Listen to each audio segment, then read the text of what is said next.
Cold temperature की जरूरत थी।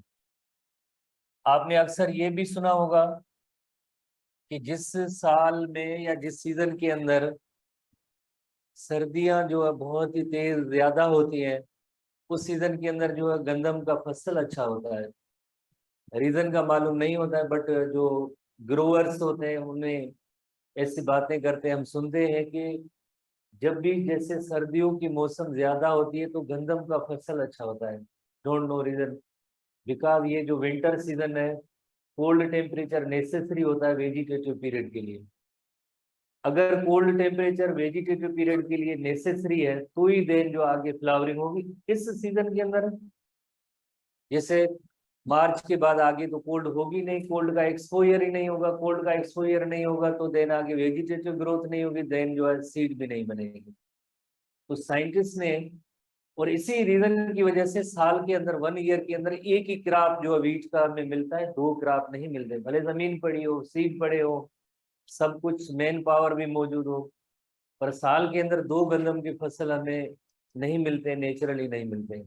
उसका रीजन ये होता है कि वेजिटेटिव ग्रोथ के लिए जो कोल्ड टेम्परेचर का एक्सपोजर बहुत जरूरी होता है।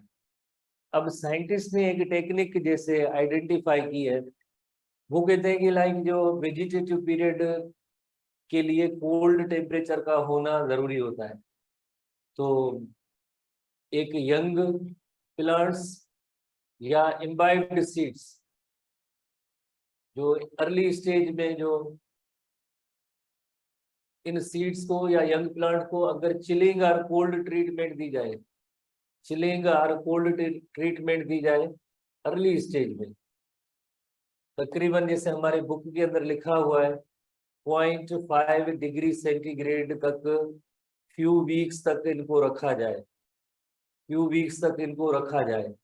किनको, कि लाइक इम्बाइब्ड सीड्स और यंग प्लांट को अगर रखा जाए, देन उसके बाद आप भले इस सीजन के अंदर भी इनको ग्रो करेंगे तो यकीनन इसमें सीड भी लगेंगे, फ्लावर भी लगेंगे और सीड भी प्रोड्यूस होंगे। तो इसका मतलब ये हुआ कि वर्नलाइजेशन कौन सा तरीका, वर्नलाइजेशन ये तरीका है जिसके अंदर वेजिटेटिव पीरियड कम हो जाता है, shortens the vegetative period, vegetative period जो है शार्टन हो जाता है, फ्लावरिंग का अमल जो यकदम या तेज हो जाता है, फ्लावरिंग का अमल जो है फास्टन हो जाता है, फ्लावरिंग फास्टन हो जाती है। तो इस प्रोसेस को हम कहते हैं, फिनोमिना को हम कहते हैं वर्नलाइजेशन। और वर्नलाइजेशन की वजह से 2 क्रॉप्स प्रोड्यूस किए जा सकते हैं वीट के साल के अंदर। वरना नेचुरली जैसे एक ही बार जैसे हम देख रहे थे वीट का क्रॉप जो है प्रोड्यूस होता है, अब वर्नलाइजेशन की वजह से अगर आप स्प्रिंग के अंदर जैसे आप इनको सीड को लगाएंगे तो समर के अंदर उनमें फ्लावरिंग भी होगी और सीड भी लगेगी। किस टेक्निक के जरिए? वर्नलाइजेशन, चिलिंग और कोल्ड ट्रीटमेंट है गिवन टू इम्बाइब्ड सीड्स और यंग प्लांट। क्या मकसद होता है? मकसद ये होता है shorten the vegetative period and fasten the process of flowering, phenomena is called the vernalization. और इसकी वजह से साल के अंदर, एक साल के अंदर हम वीट के 2 क्रॉप्स ले सकते हैं। एक जैसे नॉर्मली जैसे नेचुरली जो प्रोड्यूस होती है, और दूसरी जो वैरायटी जो है स्प्रिंग के अंदर अगर हम इन सीड्स को लगाएंगे तो समर सीजन के अंदर उसके जो है सीड भी लग सकते हैं। Phenomena is called the vernalization. इस प्रोसेस को हम वर्नलाइजेशन कहते हैं। बहुत ही आसान सा प्रोसेस है, और इसमें एक ही पॉइंट होती है, जैसे टेम्परेचर को नोट करना होता है कि कितने टेम्परेचर पे जो है इनको चिलिंग ट्रीटमेंट और कोल्ड ट्रीटमेंट दी जाएगी, कितने अरसे के लिए। रशियन पर्सन थे लाइसेंको था, उसने जैसे ये फिनोमेना ये जो बताया था, और उसके बाद जैसे 2 क्रॉप्स प्रोड्यूस किए जा सकते हैं। तो बहुत ही आसान।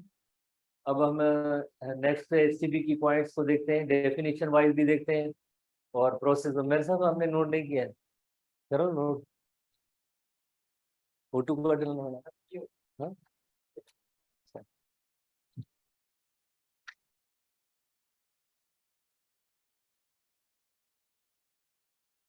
ठीक है ना। वर्नलाइजेशन और चिलिंग और कोल्ड ट्रीट में 105 पेज पे आप आएंगे, एसटीबी 105 पेज। तो वेरी सिंपल कि beside advantages effects of temperature on the growth and growth of plants. Temperature का जाहिर है चैप्टर 5 अगर आपने पढ़ा हो एसटीपी के अंदर, तो टेम्परेचर का भी इफेक्ट होता है ग्रोथ ऑफ द प्लांट में। खास तौर पे लो टेम्परेचर का एक इम्पॉर्टेंट रोल है, वो किसमें? वर्नलाइजेशन में। वर्नलाइजेशन को कैसे डिफाइन किया जा सकता है? Promotion of flowering by cold treatment. तो आपने देखा कि कोल्ड ट्रीटमेंट यंग और इम्बाइब्ड सीड्स, यंग प्लांट्स को या इम्बाइब्ड सीड्स को दी जाती है, तो फ्लावरिंग का प्रोसेस है वो बहुत ही जल्दी हो जाता है। Promotion of flowering by cold treatment, किसको? Given to imbibed seeds or young plant. कितने अरसे के लिए? फ्यू वीक्स के लिए। कितना टेम्परेचर? 0.5 degree centigrade. वेरिएबल है, डिफरेंट बुक्स के अंदर डिफरेंट इसकी फिगर है, बट हम एसटीबी को देखेंगे 0.5 डिग्री सेंटीग्रेड तक, फ्यू वीक्स तक इनको रखेंगे यंग प्लांट्स को या इम्बाइब्ड सीड्स को। तो आगे ये होगा इफेक्ट जो इसका होगा कोल्ड टेम्परेचर का, आगे जो ग्रोथ होती है, वेजिटेटिव ग्रोथ होती है, उस पे होता है। एकदम आपको रिजल्ट नहीं मिलेगी कि भाई हमने कोल्ड ट्रीटमेंट दिए अब जो फौरन जो फ्लावरिंग, ऐसे नहीं। जो वेजिटेटिव पीरियड होता है ओवरऑल वो जो कम हो जाता है, वेजिटेटिव पीरियड जो है रिड्यूस होता है, कम होता है, फ्लावरिंग का अमल तेज होता है, तो इसे हम कहते हैं वर्नलाइजेशन। तो effect of low temperature treatment applied in the earlier stages of development. Earlier stages of development कौन से? जैसे एक इम्बाइब्ड सीड्स है या यंग प्लांट्स हैं, स्टेजेस ऑफ डेवलपमेंट है, then after effects on the later stage. Later stage कौन से? जैसे वेजिटेटिव ग्रोथ कम हो जाएगी और फ्लावरिंग जल्दी हो जाएगी in the development of plant. Many plants required cold temperature for the germination. आपको याद होगा कि हमने जैसे पढ़ा था सीड डॉर्मेंसी के अंदर है, स्टूडेंट्स को याद होगा, अगर पाइन ट्री के सीड को अगर हम समर में लगाएंगे जर्मिनेशन नहीं होगी, अगर जैसे स्प्रिंग में भी लगाए, फाल में भी लगाए, जर्मिनेशन नहीं होगी। उसके लिए एक्सपोजर एक जरूरी होता है कोल्ड टेम्परेचर का। कई महीनों तक इन पाइन सीड को जब कोल्ड मिलती है तो ही जर्मिनेशन होती है, वरना जर्मिनेशन नहीं होती है। If not expose to cold temperature, pine seed को अगर कोल्ड टेम्परेचर का एक्सपोजर नहीं मिलता है तो जर्मिनेशन नहीं होती है। तो यानी एक इफेक्ट, एक एनदर इफेक्ट है। एक इफेक्ट कोल्ड टेम्परेचर का ये हुआ फ्लावरिंग के अमल, दूसरा कोल्ड टेम्परेचर का इफेक्ट ये हुआ कि जर्मिनेशन ऑफ सीड के अंदर भी cold temperature very important role play करता है। इसी तरह से काफी सारे सीरियल प्लांट्स, सीरियल प्लांट्स का मतलब होता है जो अनाज वाले आमतौर पे हम फसल होते हैं उन्हें हम कहते हैं सीरियल क्रॉप्स कहते हैं, जिसके अंदर व्हीट आ जाती है, राइस है, ये सारे सीरियल्स हैं, अनाज जिसे आप आमतौर पे कहते हैं। Exist in two variety. कौन सी दो वैरायटीज होती है या रेसेस होती है? एक एनुअल और स्प्रिंग, और दूसरी होती है बाइनियल और विंटर वैरायटी। हमारे यहाँ जो इन इलाकों के अंदर जो गंदम का फसल होता है वो बाइनियल और विंटर वैरायटी होती है। विंटर के अंदर हम इसको जैसे लगाते हैं और इसका सीड जाके मिलता है स्प्रिंग के अंदर मिलता है या समर के अंदर मिलता है। जो वर्नलाइजेशन ट्रीटमेंट है वो तरीका जिस पे अप्लाई होता है, तो स्प्रिंग सीजन के अंदर उसके सीड लगाए जाते हैं और समर के अंदर उसकी जो है हमें यील्ड मिलती है या पैदावार मिलती है या उसका अनाज मिलता है। दो वैरायटीज है, बट ये हमारे यहाँ ये जो है इन इलाकों में नहीं हो रही है, बिकॉज हम वर्नलाइजेशन नहीं कर रहे, ओनली वन क्रॉप पे ही डिपेंडेंट है। तो एनुअल और spring variety sown in spring. Annual variety कब? स्प्रिंग के अंदर। स्प्रिंग के अंदर क्या हम गंदम लगाते? नहीं लगाते, हमारे इलाकों में ये होती नहीं है। और फ्लावर इन समर, यानी जुलाई के अंदर, जून जुलाई के अंदर वो फ्लावरिंग होगी और सीड होगी, सेम उसी ईयर। बाइनियल और winter variety sown in fall. Fall का मतलब होता है ऑटम, ठीक है, इंग्लिश लैंग्वेज के अंदर जैसे फॉल का मतलब होता है ऑटम। ऑटम सीजन तकरीबन अक्टूबर नवंबर के अंदर जो है इनकी जो है हम जो सोइंग करते हैं, और यील्ड कब मिलती है? समर सीजन, समर के ऑफ द नेक्स्ट ईयर। हमारे इन इलाकों के अंदर जो है ये बाइनियल और विंटर वैरायटी होती है, जो हम साल में एक बार ये हमें गंदम मिलती है। पर अब जब वर्नलाइजेशन की जो ट्रीटमेंट करेंगे तो दो क्रॉप्स मिल सकते हैं। If these seeds of this winter variety, this variety का मतलब है विंटर वैरायटी। विंटर वैरायटी को कब लगाया जाता है? फॉल के अंदर लगाया जाता है। आर सोन इन स्प्रिंग, अगर उनको स्प्रिंग में लगाया जाएगा, the plants do not flower and yield seeds. जो मैंने आपको थोड़ी देर पहले डिस्कस किया था कि अगर हमारे यहाँ जो गंदम की कमी है, शॉर्टेज है, आटा भी मुश्किल से मिल रहा है, और अगर हम कहें चॉइस हो कि यार जो जमीन भी पड़ी है अब लगाते हैं पर फ्लावरिंग नहीं होगी, but do not flower and कोई उसके अंदर यील्ड या पैदावार नहीं मिलेगी भले जमीन भी पड़ी हो। It appears that low temperature are necessary for the development of ears. Ears का मतलब होता है seeds.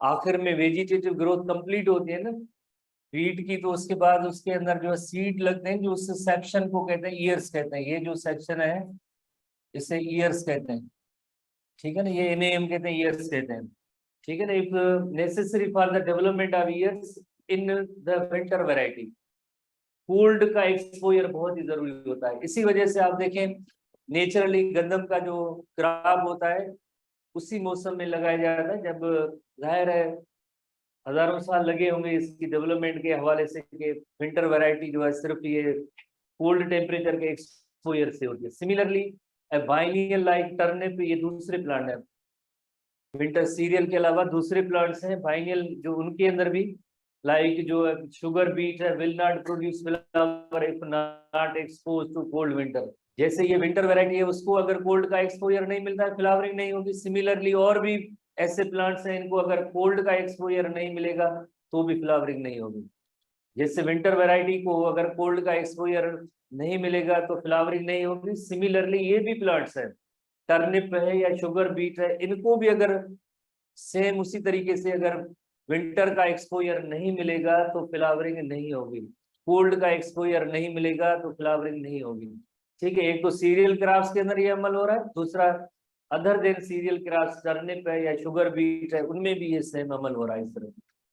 तो अब क्या, जिस तरह से एक प्रोसेस है, छोटी सी एक इलस्ट्रेशन, जैसे ये स्लाइडली जर्मिनेटेड सीड या यंग इम्बाइब्ड सीड्स जो होते हैं उनको वेरिएबल टेम्परेचर है। जैसे ये टेम्परेचर कोई हमारे बुक के अंदर जैसे 0.5 डिग्री सेंटीग्रेड लिखा हुआ है, डिफरेंट बुक्स के अंदर -1 डिग्री सेंटीग्रेड से लेकर 15 डिग्री सेंटीग्रेड लिखा हुआ है, ठीक है। बट हम अपने एसटीबी बुक के साथ चलेंगे, जो एसटीबी में लिखा हुआ है एज इट इज फिगर, आप इसको ध्यान में रखेंगे।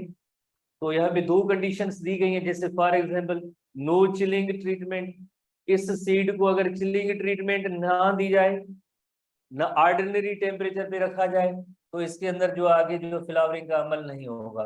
नॉन वर्नलाइज्ड प्लांट होगा तो इसमें जो फ्लावरिंग का अमल नहीं होगा। इसी तरह से अगर इस सीड को चिलिंग और कोल्ड ट्रीटमेंट दी जाए, चिलिंग और कोल्ड ट्रीटमेंट कितनी 0.5 डिग्री सेंटीग्रेड पे फ्यू वीक्स तक रखा जाए, तो ये प्लांट, ऐसे प्लांट को हम कहेंगे वर्नलाइज्ड प्लांट कहेंगे, जिसकी वेजिटेटिव ग्रोथ भी बहुत ही जल्दी हो जाएगी और आखिर में जैसे फ्लावरिंग भी लग जाएगी। तो ऐसे प्लांट को हम कहेंगे वर्नलाइज्ड प्लांट, जिसका वेजिटेटिव पीरियड कम हुआ है और जो फ्लावरिंग बहुत जल्दी हो जाती है। क्यों हो जाती है? बिकॉज इस सीड को कोल्ड ट्रीटमेंट और चिलिंग ट्रीटमेंट देंगे 0.5 डिग्री सेंटीग्रेड पे फ्यू वीक्स के लिए, तो फ्लावरिंग का अमल तेज हो जाएगा। इस अमल को हम कहते हैं वर्नलाइजेशन कहते हैं, phenomena is called as vernalization. तो उसके बाद जैसे वर्नलाइजेशन के हवाले से जो काम जो किया था, जैसे गेजनर एंड लाइसन को रशियन थे, उन्होंने क्या किया था, showed that if seeds of winter wheat varieties, जो हमारे यहाँ नेचुरली जैसे आपको पता है एक उसकी ग्रोइंग सीजन है कब होती है, जो फाल के अंदर हम उनको जमीन में लगाते हैं, सोइंग करते हैं, और नेक्स्ट जो समर के अंदर हमें जैसे उसके सीड मिलते हैं, which are just beginning to germinate, जो अभी उनके सीड जर्मिनेट होने वाले हो, अगर उनको लो टेम्परेचर पे रखा जाए। कितना लो टेम्परेचर हमारे बुक के अंदर जो है मेन पॉइंट है, की पॉइंट है जो आप याद करेंगे, वर्नलाइजेशन के लिए कितना लो टेम्परेचर दिया जाता है और कितने अरसे के लिए, for few weeks, 0.5 degree centigrade for few weeks, and then sown in spring, then इनकी सीड को स्प्रिंग में, जैसे आजकल जैसे मौसम चल रही है इसी के अंदर जैसे अगर आप लगाएंगे, will bear the fruit in the same year, जून या जुलाई महीने के अंदर, जो उसमें फ्लावर भी लगेंगे और सीड भी मिल जाएंगे। तो इसका मतलब क्या हुआ कि they will behave like the spring variety. They will, कौन सी variety? Winter variety spring variety के तौर पे काम कर रही है। हालांकि ये जो सीड तो थे इस विंटर वीट के सीड थे, उनको चिलिंग और कोल्ड ट्रीटमेंट दी गई। चिलिंग और कोल्ड ट्रीटमेंट देने के बाद भले आप स्प्रिंग में लगाएं तो देन जो आगे जो है समर के अंदर फ्लावरिंग भी होगी और सीड भी लग जाएंगे। तो इसका मतलब ये हुआ कि similar effects of low temperature treatment have been observed in biennial like sugar beet and carrot. तो थोड़ी देर पहले हमने डिस्कस किया था, जैसे हमारे यहाँ विंटर वीट की जो वैरायटी है उसमें भी जस्ट कोल्ड टेम्परेचर जरूरी होता है फ्लावरिंग के लिए, तो ये भी प्लांट्स है, इनके अंदर भी फ्लावरिंग है, तो उनको भी अगर जिस तरह से ये सेम इफेक्ट्स अगर दिए जाए तब भी जैसे ये सेम फ्लावरिंग का अमल ये ऐसे हो सकता है। तो एक इसके अंदर सेक्शन के अंदर आपने डेफिनेशन नोट करनी है कि चिलिंग और cold treatment given to the imbibed seeds, मकसद to shorten the vegetative period and fasten the flowering process. तो उसमें कितना टेम्परेचर पे रखा जाता है, 0.5 डिग्री सेंटीग्रेड, कितने वीक्स के लिए, फ्यू वीक्स के लिए। तो इस अमल को हम कहते हैं वर्नलाइजेशन कहेंगे, phenomena is called vernalization. Phenomena which shortens the vegetative period, जो वेजिटेटिव पीरियड को कम करता है, shortens the vegetative period and hasten the flower, hastening की मीनिंग है फास्टन द फ्लावर, जल्दी हो जाएगी। Phenomena is known as vernalization and found to great application in Russia and other countries in the improvement of the crop production. ठीक है ना, तो अगर हम जैसे अगर साल में एक ही क्रॉप का इंतजार करेंगे तो यकीनन जो है बढ़ती हुई आबादी के लिए जो है खाना प्रोवाइड करना एक प्रॉब्लम या मसला हो रहा है।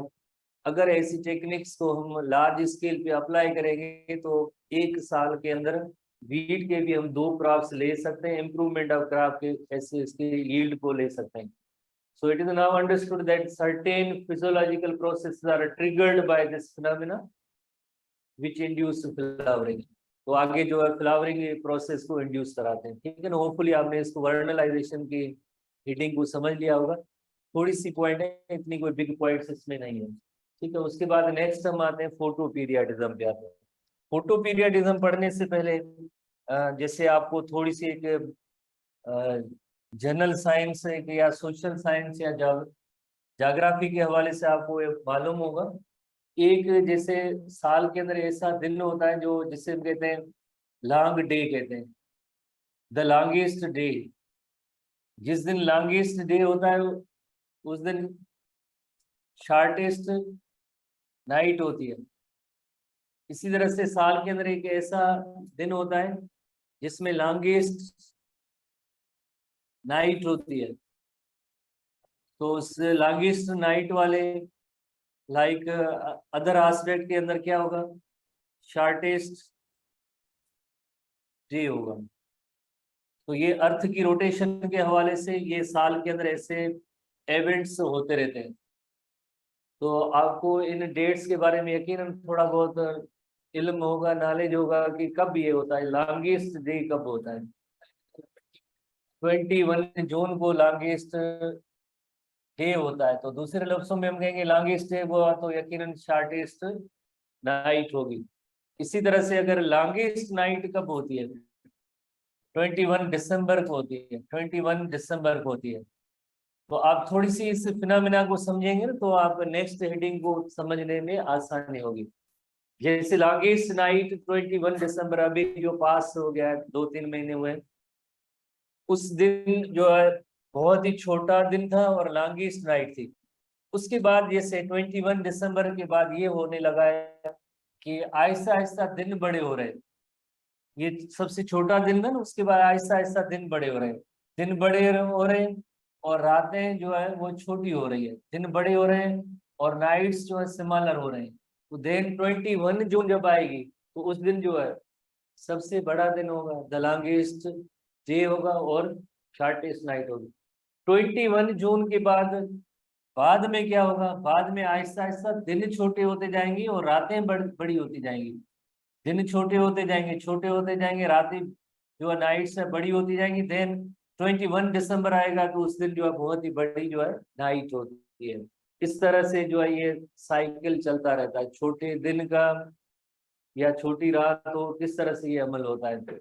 21 दिसंबर के बाद अब जो हमारे यहाँ जो सीजन चल रही है उसके अंदर क्या हो आपको नजर आ रहा है, लॉन्गेस्ट आहिस्ता आहिस्ता दिन बड़े हो रहे हैं, आहिस्ता आहिस्ता। जब 21 जून आएगा तो उस दिन सबसे बड़ा दिन होगा। उसके बाद आहिस्ता आहिस्ता दिन छोटे होते जाएंगे और रातें बड़ी होती जाएंगी। कब तक जो है 21 दिसंबर को सबसे बड़ी रात होगी। तो फॉर एग्जाम्पल इनकी ड्यूरेशन का आगे जो लाइट का या डार्क का जो ड्यूरेशन है वो वेरिएबल है। ये इनमें वेरिएशंस आती रहती हैं, और इन वेरिएशंस का जो इम्पैक्ट होता है या इफेक्ट होता है प्लांट के वेरियस प्रोसेसेस पे होता है, खास तौर पे फ्लावरिंग प्रोसेस में। जर्मिनेशन में भी होता है, but flowering process very pronounced, very common है फ्लावरिंग प्रोसेस। इसी वजह से 3 कैटेगरी रखी गई हैं। एक जो प्लांट होते हैं जिन्हें हम कहते हैं long day plants. Long day plants word से जाहिर है, जिनकी जो नाइट होगी वो शार्ट नाइट रिक्वायर्ड होगी, उनके लिए शार्ट नाइट रिक्वायर्ड होगी। दूसरी कैटेगरी है short day plants. Short day plants होंगे तो यकीनन उनके हवाले से क्या, शार्ट डे प्लांट के हवाले से तो लॉन्ग नाइट इज रिक्वायर्ड, उसमें जो लॉन्ग नाइट रिक्वायर्ड होगी। जैसे आपने अभी जो टर्म्स पढ़े हैं बिल्कुल इसी तरह से, जब लॉन्गेस्ट डे होता है तो शार्टेस्ट नाइट होता है, लॉन्ग डे होगा तो शार्ट नाइट होगी। अगर जो लॉन्ग नाइट होगी तो शार्ट डे होगा। उसका दूसरा एस्पेक्ट भी जरूरी होता है, ऐसे नहीं है कि just only and only day length. Because research के हवाले से शुरू में जब रिसर्च की गई थी तो पता चला कि only and only light is necessary for the process of flowering. बाद में पता चला कि जितनी लाइट की ड्यूरेशन इंपॉर्टेंट होती है उतनी ही डार्क की ड्यूरेशन इंपॉर्टेंट होती है। अगर वो डार्क की ड्यूरेशन अगर नहीं मिलती है तो फ्लावरिंग का प्रोसेस नहीं होता है। तो इसी तरह से दूसरी कैटेगरी जो है long day plant, short day plant, और तीसरी प्लांट्स की कैटेगरी होती है उसे कहते हैं day neutral plants. Day neutral plants, day neutral plants यानी इन डिफरेंट डे लेंथ होती है लाइट की, किसी भी लाइट की ड्यूरेशन पे जो है ये फ्लावरिंग का अमल हो जाता है। जिस टाइम, जितना टाइम जैसे फ्लावरिंग के लिए जरूरी होता है उस पीरियड को कहते हैं क्रिटिकल पीरियड कहते हैं, क्रिटिकल पीरियड। जैसे अगर फॉर एग्जाम्पल अगर हम कहें कि भाई लॉन्ग डे के अंदर एटलीस्ट 12 आवर्स से ज्यादा की लाइट जरूरी है। 12 आवर्स से लॉन्ग डे है, डे लॉन्ग डे है तो 24 आवर्स को आप डिवाइड करें ना डे और नाइट के अंदर, तो 12 आवर्स से एटलीस्ट जो 12 आवर्स से जो है ज्यादा लाइट होनी चाहिए। आइदर 13 या 14 आवर्स लाइट की ड्यूरेशन होगी तो फ्लावरिंग होगी। अगर हम कहते हैं शार्ट डे प्लांट है, शार्ट डे प्लांट है जिसका मतलब है डार्क की ड्यूरेशन है वो एटलीस्ट जो है 14 आवर्स से जरूरी है, 13-14 आवर्स से जरूरी होगी डार्क की ड्यूरेशन। अगर डार्क की ड्यूरेशन ये ना मिले तो यानी फ्लावरिंग का अमल नहीं होगा। तो उस पीरियड को हम कहते हैं critical period that is required for flowering, जो फ्लावरिंग के लिए रिक्वायर्ड है। तो इसमें देखें लॉन्ग डे के अंदर क्रिटिकल पीरियड तो यानी डे लाइट का होगा, लाइट की ड्यूरेशन का होगा जो मोर देन 12 आवर्स होगा। इसी तरह से जिसको हम कहते हैं शार्ट डे प्लांट तो डार्क की ड्यूरेशन मोर देन 12 आवर्स होगी, 13-14। जैसे कोकल पर प्लांट हमारे बुक के अंदर जिसका डिस्कस है 14.5 आवर्स जो शार्ट डे प्लांट है। तो ये डार्क की ड्यूरेशन है इतनी जरूरी होगी, डार्क की ड्यूरेशन जरूरी होगी तो ही जो फ्लावरिंग होगी, वरना फ्लावरिंग नहीं होगी। तो इस तरह से जो ये फ्लावरिंग के प्रोसेस होते हैं जो अफेक्ट होते हैं इस फोटो पीरियडिज्म की वजह से।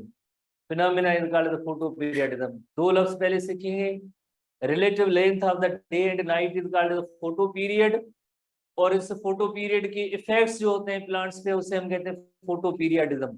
कौन सा इफेक्ट होगा, फ्लावरिंग प्रोसेस का। ठीक है, तो जनरल प्रोसेस है influence of relative length of the day and night. Relative length of day and night, कितनी जो डे या नाइट की लेंथ होती है उसे हम कहते हैं फोटो पीरियड कहते हैं, that is called the photo period. Relative length of the day and night that is called the photo period. और उसके जो इफेक्ट्स होते हैं फोटो पीरियड के प्लांट पे क्या होते हैं, फ्लावरिंग प्रोसेस पे होते हैं, तो इसे हम कहते हैं फोटो पीरियडिज्म कहते हैं। एक्टिविटीज कौन सी, बेस्ट नोन एग्जांपल है फ्लावरिंग है, and many other responses both plants and animals are regulated by the day length, यानी ड्यूरेशन ऑफ द लाइट है तो उससे हम कहते हैं फोटो पीरियड कहते हैं। Photo refers to light, light की ड्यूरेशन कितनी मोर देन 12 आवर्स होगी तो लॉन्ग डे प्लांट। इसी तरह से डार्क की ड्यूरेशन मोर देन 12 आवर्स होगी तो शार्ट डे प्लांट। अगर इन डिफरेंट है वेरिएबल जो से डे लेंथ है तो किसी भी डे लेंथ पे फ्लावरिंग होती है तो वो डे न्यूट्रल प्लांट होते हैं। On the basis of differing responses to light and dark, flowering plants can be categorized into 3 categories, classified into 3 categories। कौन सी, एक लॉन्ग डे प्लांट है, यकीनन लॉन्ग डे प्लांट है तो शार्ट नाइट्स होंगी। Short day plant है, यकीनन उसके अंदर जो लॉन्ग नाइट्स होगी। इसी तरह से डे न्यूट्रल प्लांट्स हैं, day neutral in different variable, किसी भी जो है डे लेंथ के हवाले से जो उनके अंदर फ्लावरिंग का अमल हो जाता है।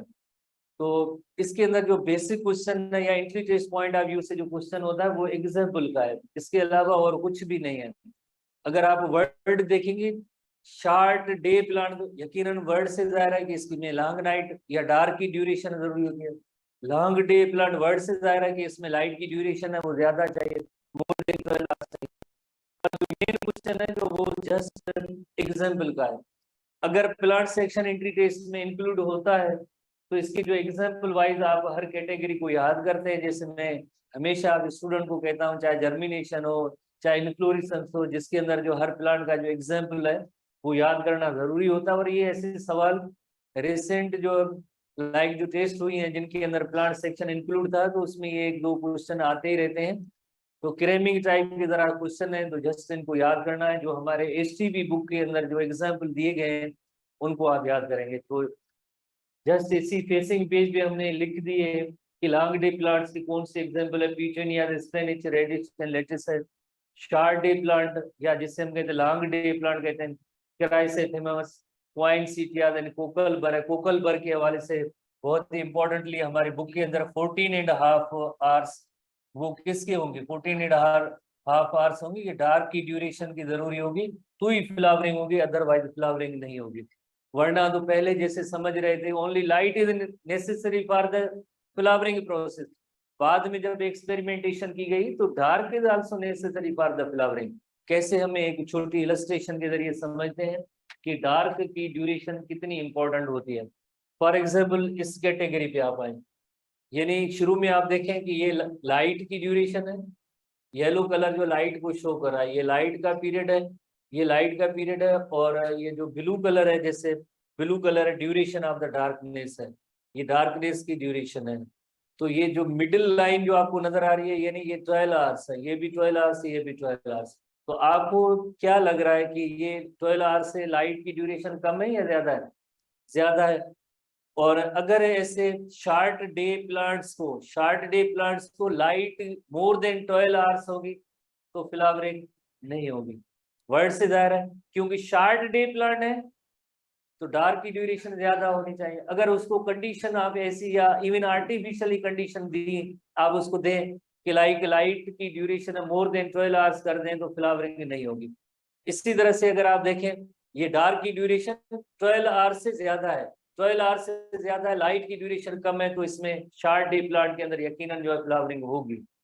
अब जो मेन फिनोमेना जो इन्होंने बाद में जब उनको पता चला कि सिर्फ डार्क की ड्यूरेशन नहीं, कंटिन्यूअस डार्क की ड्यूरेशन हो, अगर इसके दौरान आप इंटरप्ट करेंगे आर्टिफिशियल लाइट के जरिए डार्क के पीरियड को इंटरप्ट करेंगे, जैसे ये देखें ये कलर तो डार्क का है पर इसके दरमियान इंटरप्ट किया गया आर्टिफिशियली, जैसे लाइट को जैसे इंड्यूस किया गया, दिया गया, तो शार्ट डे प्लांट के अंदर फ्लावरिंग नहीं हुई। इसका मतलब ये हुआ कि dark is necessary for the process of flowering, ना फकत लाइट। जैसे देखें लाइट तो इसमें डे लाइट तो वही सेम है, इसमें भी डे लाइट सेम है, इसमें फ्लावरिंग हो रही है, इसमें फ्लावरिंग नहीं हो रही। क्यों नहीं हो रही है? कि नाइट टाइम में डिस्टर्बेंस हुई थी। क्या डिस्टर्बेंस हुई थी? उसको जो है फ्लावरिंग के अमल के दौरान जैसे लाइट यकीनन जो है फ्लैशेस ऑफ द लाइट जब किए गए तो फ्लावरिंग का अमल नहीं हुआ। तो इसका मतलब ये है कि ये डार्क का पीरियड कंटिन्यूस होना चाहिए, कोई इंटरप्शन नहीं होनी चाहिए। अगर इंटरप्शन होगी तो फ्लावरिंग नहीं होगी, जैसे ये एग्जाम्पल है। इसी तरह से जो लॉन्ग डे प्लांट्स है, लॉन्ग डे प्लांट्स के अंदर आप देखें ये लाइट की ड्यूरेशन है मोर देन 12 आवर्स है, मोर देन 12 आवर्स है, और नाइट्स जो छोटी है तो फ्लावरिंग होगी। इसी तरह से अगर इन प्लांट्स को अगर डार्क ज्यादा दी जाए और लाइट कम दी जाए, 12 आवर्स से कम लाइट हो, तो इन प्लांट्स के अंदर फ्लावरिंग नहीं होगी। अगर इवन जैसे आप एक्सपेरिमेंटली अगर किसी लॉन्ग डे प्लांट को आप जो है कंटिन्यूस डार्क के अंदर जो है उसको ज्यादा रखें और लाइट की ड्यूरेशन उसको कम दें तो फ्लावरिंग नहीं होगी, तो उसकी वजह से फ्लावरिंग नहीं होगी। ठीक है ना, ये पॉइंट आप जहन में रखेंगे। किसी भी शार्ट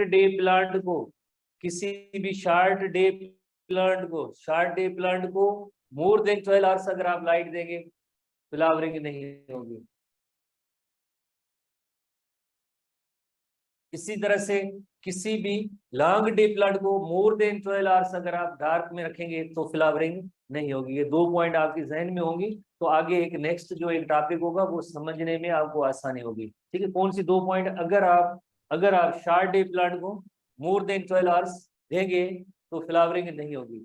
अगर आप लॉन्ग डे प्लांट को मोर देन 12 आवर्स डार्क देंगे तो फ्लावरिंग नहीं होगी। ठीक है, तो ये 2 पॉइंट्स आपको जहन में रखनी है, आगे एक टॉपिक होगा उसमें आपको ये हेल्प देगा। ठीक है, बाकी आपने एग्जाम्पल याद करने, वेरी सिंपल से एग्जाम्पल है, सिंपल से एग्जाम्पल है। बाकी इसमें long day plants those require long days and short nights, उन्हें हम कहेंगे लॉन्ग डे प्लांट्स। और long day plants flower only कब होते हैं? जब light period exceeds a certain critical length. Critical length जैसे आपको पता है कि अगर लॉन्ग डे है तो एटलीस्ट जो है 12 आवर्स से ज्यादा लाइट होनी चाहिए। 12 आवर्स से ज्यादा लाइट तो कितनी? 13 hours of each 24 hour cycle, यानी 24 आवर के अंदर जैसे अगर आप 13 आवर्स लाइट की ड्यूरेशन होगी तो वो लॉन्ग डे प्लांट होगा, 13 to 14 आवर्स। ठीक है, 12 आवर्स भी नहीं, 13 to 14 आवर्स आप जब देंगे तो फ्लावरिंग होगी। एग्जाम्पल तो आपने नोट ही कर लिए। तो ये वीट है ना, जो ये लॉन्ग डे प्लांट की कैटेगरी में आता है, तो आप कहेंगे वीट की तो जर्मिनेशन तो कोल्ड के अंदर हुई है, लॉन्ग डे कैसे हुआ? 21 दिसंबर के बाद देखें यहाँ कौन सी नाइट्स आहिस्ता आहिस्ता नाइट्स छोटी हो रही हैं और डे बड़े हो रहे हैं। तो इसी वजह से बुक में ये एग्जाम्पल नहीं है, पर आप इनको नोट कर सकते हैं। ठीक है, इसी तरह से जो शार्ट डे प्लांट्स की कैटेगरी है, शार्ट डे प्लांट्स की कैटेगरी, शार्ट डे प्लांट्स की कैटेगरी सेम कौन सी? Like short days and long night. Long night तो उसका क्रिटिकल वैल्यू या क्रिटिकल पीरियड क्या हो कि डार्क जो मोर देन 12 आवर्स कितनी हो? 13 और 14। जैसे कोकलबर प्लांट है उसकी 14.5 आवर्स को जो है डार्क में रखा गया तो फ्लावरिंग हुई। इसके अलावा जैसे ये एक एडिशनल पॉइंट आप जहन में रखेंगे, light period of less than 12 hours, तो कितना लेस देन 12 आवर लाइट का ड्यूरेशन कितना होना चाहिए? 8 to 10 आवर्स चाहिए। तो उसका मतलब ये हुआ डार्क का पीरियड ज्यादा होना चाहिए। मुख्तलिफ बुक्स के अंदर है कि एटलीस्ट जो 14, 16, 15, 16, कोकल बर के अंदर 14.5 आवर था तो ही फ्लावरिंग हुई, वरना फ्लावरिंग नहीं हुई। बाकी एग्जाम्पल की कैटेगरी आपने पहले ही नोट कर लिया। उसके बाद आखिरी कैटेगरी है डे न्यूट्रल प्लांट। तो इसमें लाइट की इतनी ड्यूरेशन इतनी इंपॉर्टेंट नहीं होती, indifferent to day length. किसी भी लाइक हर फोटो पीरियड पे इनमें फ्लावरिंग का अमल हो सकता है। In all photo periods can blossom through out the year. सारे साल में किसी भी फोटो पीरियड पे इनकी जो है लाइक फ्लावरिंग हो सकती है। 2 एग्जाम्पल है टोमेटो एंड कॉटन।